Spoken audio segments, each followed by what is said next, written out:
Tonight, Oscar Pistorius makes an emotional apology as he gives evidence in his own defence for the very first time in his murder trial. I can't imagine the pain and the sorrow and the emptiness that I've caused you. The athlete tells the family of his girlfriend Reeva Steenkamp that he was only trying to protect her on the night that he shot her dead. When she went to bed that night, she felt loved. Good evening from the High Court in Pretoria, where after 5 weeks of waiting, the world finally heard from Oscar Pistorius himself. The Olympian began his defence with a tearful address to the family and friends of his girlfriend Reeva Steenkamp. The athlete said that his girlfriend had gone to bed on the night that he shot her feeling loved. And he insisted that despite what happened that night, he'd only been trying to protect her.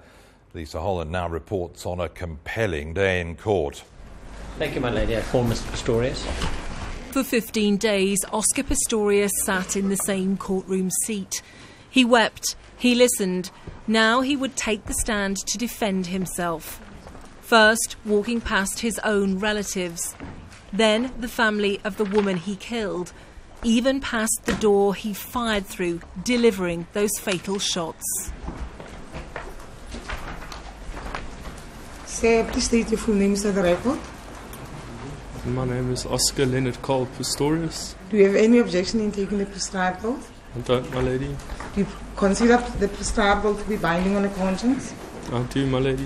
Do you swear that the evidence about to give shall be the truth, the whole truth, and nothing but the truth? If so, raise your right hand and say so help me God. So help me God. Oscar Pistorius agreed his evidence would be heard but not seen. He began his defence with an apology, directly addressing Reeva's family, including her mother, who remained impassive. I would like to take this opportunity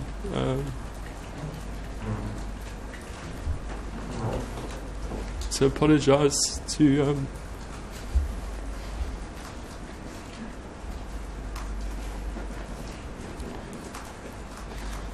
Mrs. and Mr. Steenkamp, to Reeva's family, to those of you who knew her who are here today, family and Mr. Pistorius? friends, man. Yes, I don't like doing this to you, but I can hardly hear you. I beg your pardon, my lady, I'll speak up. I'd like to apologise and say that there's not a moment, and there hasn't been a moment since this tragedy happened that I haven't thought about your family. I wake up every morning, you're the first people I think of, the first people I pray for. I can't imagine the pain and the sorrow and the emptiness that I've caused you and your family. I was simply trying to protect Reeva. I can promise that when she went to bed that night, she felt loved.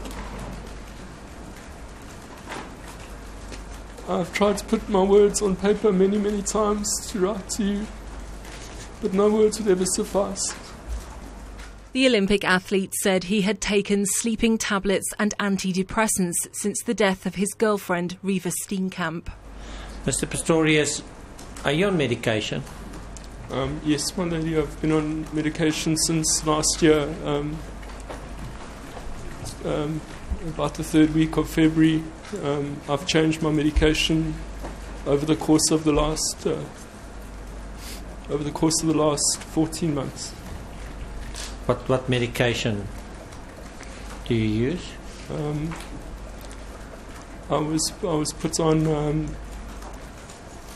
an antidepressive called Supramil, and in the beginning of last year I started taking a sleeping sedative called Normicin, and later on I got my medicine changed to a medicine called Cipralex and Dormanoct and Mollypaxin, my lady.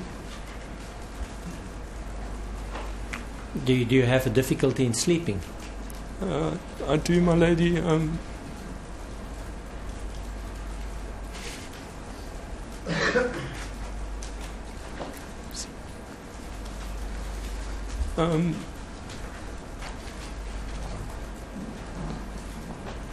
I'm scared to sleep.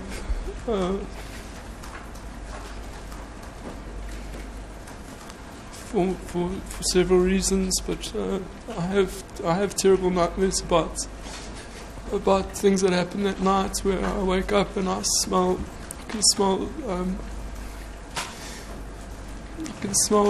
blood, and I wake up to being terrified. If I hear a noise, I wake up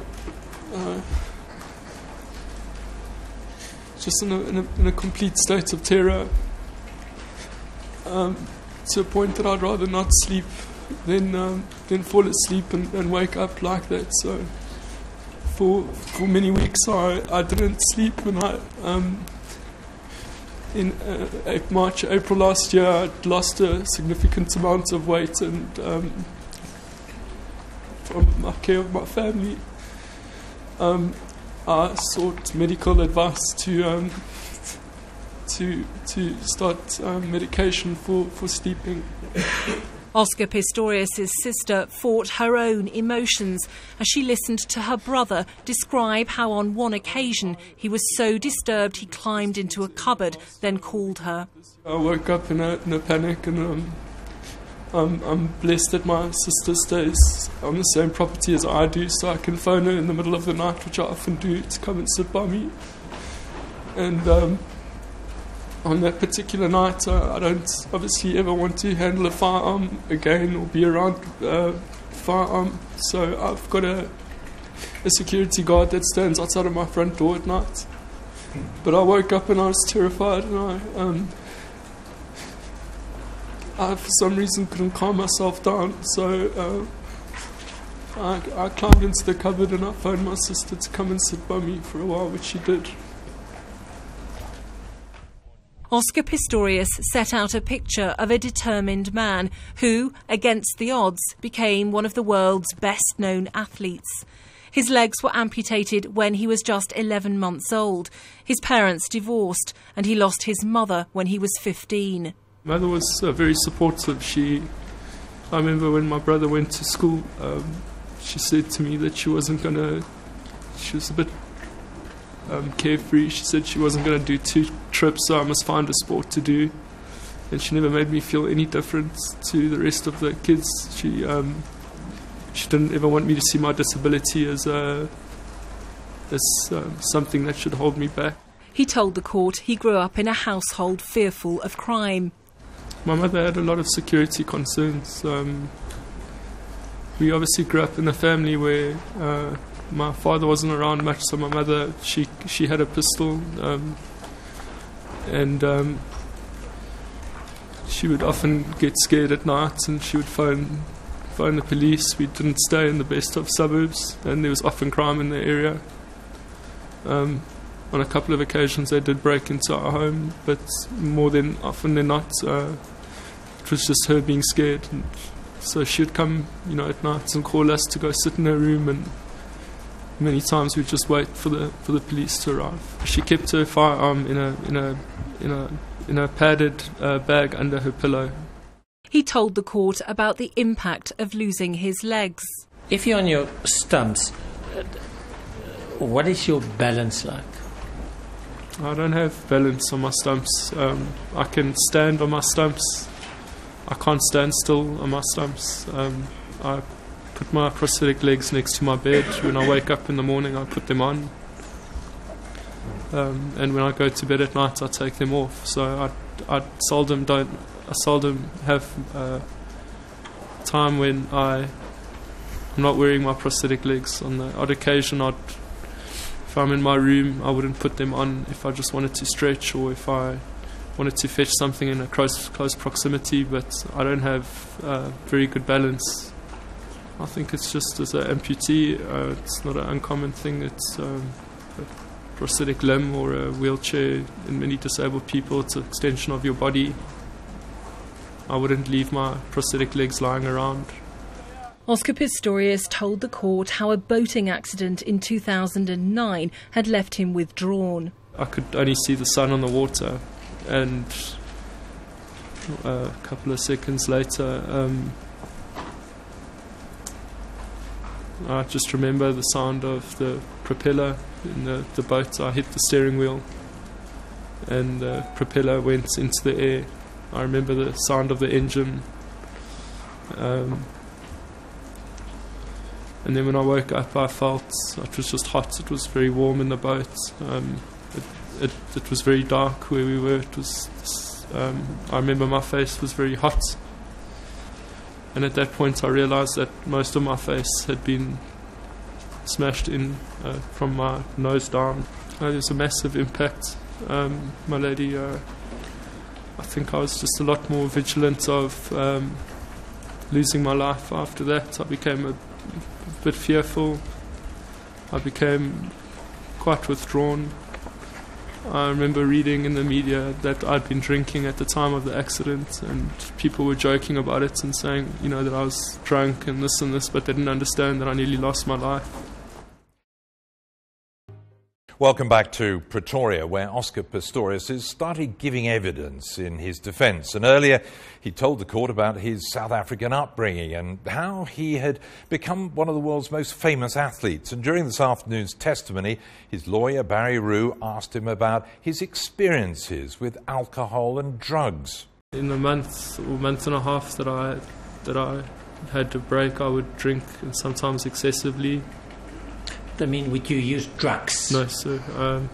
I know, my lady. When my mother passed away, when I was 15, I smoked dagga with a friend, and besides on that occasion, I haven't consumed or I haven't taken any substances since then. I've never taken any sports enhancing drugs or anything that would give me an advantage over my competitors. Have you ever been, and I want you to think back over the span of your lifetime, being exposed to crime? I think everybody in South Africa has been exposed to crime at some point. I think when I grew up, we were exposed to crime. We had many house break-ins when I was growing up. We had one at my father's home in Johannesburg when we were on holiday. When we got back to the house, they'd ransacked the entire house, and they'd one of the intruders or burglars had cut his hand, I think, and he'd wiped the blood all over the wall, and they'd pulled the safe out of the house using a motor vehicle. And then living with my mother, we were broken into on several occasions, and they stole small items. We didn't have much, so they stole TV sets and VCRs and things like that. My father has been hijacked twice. My brother was in an attempted hijacking. Many members of my family have been victims of house break-ins and violent crime. Have you ever been a victim to crime? Yes, I have. My home had been broken into in 2005. TV had been stolen and a laptop. And my car's roof had been cut. In that same home, one night, there was somebody in my garden. I had a Jack Russell. They kicked the Jack Russell that it needed to go to the vet and get medical treatment. I've been followed home late at night. I've been shot at on the highway. The one occasion I was driving back from an interview in Johannesburg, and a car came up behind me. It was going a lot faster than I was, and I changed lanes. It came past me, and it slowed down a couple of car lengths in front of me, and I just saw a muzzle flash. It was dark, and I saw the muzzle flash and could hear the bang coming from the vehicle. I was followed home one night. There were 2 occupants in the vehicle. I phoned the security gate at the estate that I stayed at. From the entrance of our estate, I sped up. I jumped out of the car and I distanced myself from the car, and I had my firearm by my side. I didn't draw it, but I had my hand on it, on my hip, and the 2 gentlemen in the car sped off. There have been other occasions where similar cars or the same looking car has followed me for a couple of days at a time, and I wasn't sure of who it was or what it was, but I phoned my agent and informed him. Have you ever assisted someone that was a victim of crime? These 2 men were pulling the women around, and I got out the car and I told them to back up and leave her, and I waited. There was a police patrolling car in the area, and somebody, a bystander, called the policeman. January 2013, about 2 kilometers from my home, I was coming back from a training session mid one morning with 2 occupants, and the driver got out the taxi and they started smashing the windscreen and the window, the driver's window of this taxi. They smashed the window and they dragged the guy out into the street. They started beating him with rocks in his face and in his head. At that point, I jumped the light. I hooted until I pulled up. I drew my firearm. I pointed it at the 3 people. They jumped in the taxi. They sped off. And then in December 2012, I was assaulted at a get-together. I got hit in the head, and I ended up later that day receiving stitches and in the back of my head, and I had a black eye. And 2 days later, I reported the incident. It's a matter of interest since that the fateful day. Have you ever been back to the estate? I haven't been back, my lady. And do you know of any crime in that estate? Mr. Menela, I was aware that he had been a victim of crime in our estate, whereby the only state security had used a ladder to gain access to the 2nd floor of his home. During the day on the way out, there was an open garage, and they went in and they tied the housekeeper up, and they stole items of interest. And then there were 1 or 2 house breakings where we had increased the security of the estate, the homeowners association. My relationship with Reeva, I was kind of taken aback by her and just bowled over by how much I fell for her. So I thought about buying a house in Joburg, and I had been for some time. I went to look at a house in Johannesburg in December 2012, and I liked it, and I put in an offer to purchase the house, which was accepted. Your religion, is that important to you? Yeah, my religion is very important to me. My mother sang in the choir on Sundays at the church. My mother told me that, we grew up just knowing that religion's God's, our refuge, and it doesn't matter what may come of life, that you can always turn to the Lord. When my mum passed away, I struggled a bit with my faith. But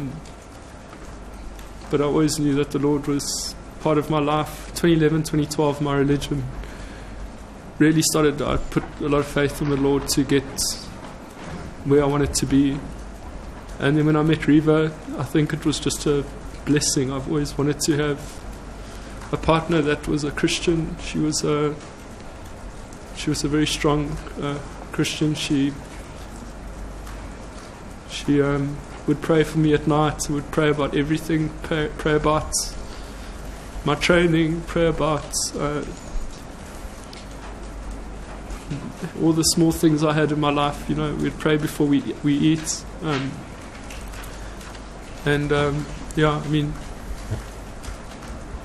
think the religion's maybe what it definitely is. God's the thing that's got me through this last year. I mean, there have been times that I've just been struggling a lot, and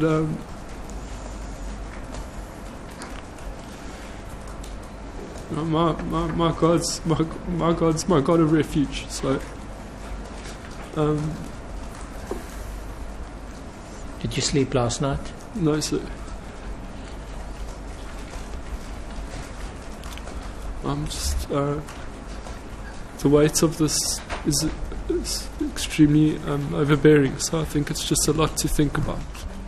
Well, to discuss this dramatic first day of the defence evidence in court here today, our special correspondent Alex Crawford and Martin Hood, who's a criminal lawyer here in South Africa. Very good to see you both. Alex, we've waited over a month for the defence to start and to see Oscar on the stand, and it was a pretty dramatic start. I mean, we've already seen him vomiting in court. We've already seen him crying copiously. When he was at his bail application hearing, he simply couldn't control himself. So I don't think there was many people who didn't expect him to cry. when he was giving evidence, and it began within moments. I mean, within moments of arriving at the witness box, he wanted to address June Steenkamp, his girlfriend's mother, and make this very quivering, tearful apology to them. And as he talked through his childhood, through all the disadvantages he'd had, losing his mother at an early age, all the difficulties and the pain of what he was going through, his whole family were crying. Steenkamps, on the other hand, were very different. They were very stoic, and June Steenkamp in particular, even when he was very tearfully addressing her, just stared straight ahead. And once the cameras were switched off at the end of the day, Oscar literally collapsed on the desk. His siblings and all his family rushed to him, and again, then he sat down on the floor of the witness stand box and again sobbed, with the psychologist having to stroke his face and trying to get him to compose himself. So very emotionally draining for all concerned today. And Martin, when you see such emotion and the fact they had to call it quits 40 minutes into the afternoon session because Pistorius is so exhausted, it doesn't bode well for the next few days ahead when he's in that stand, because he ain't seen nothing yet, has he? Those are my very words. It doesn't bode well, because he's going to go through an intense cross-examination at some point, and that is going to be the linchpin of this entire process. He has to be able to convince the judge sitting up there and the assessors that I'm telling the truth. What I thought and felt at the time is indeed true. And to be so emotional, to be so weak, for want of a better word, when you're actually just giving evidence in your own case without being under the pressure of cross-examination, doesn't bode well for what is going to come. Martin Hood, Alex Crawford, thank you both very much indeed. Well, the next compelling episode starts at 9:30 local time in this courtroom tomorrow morning, 8:30 London time. And if you miss it, like tonight, you can catch up with our special programme at 9:30 every weekday evening on the Oscar Pistorius murder trial.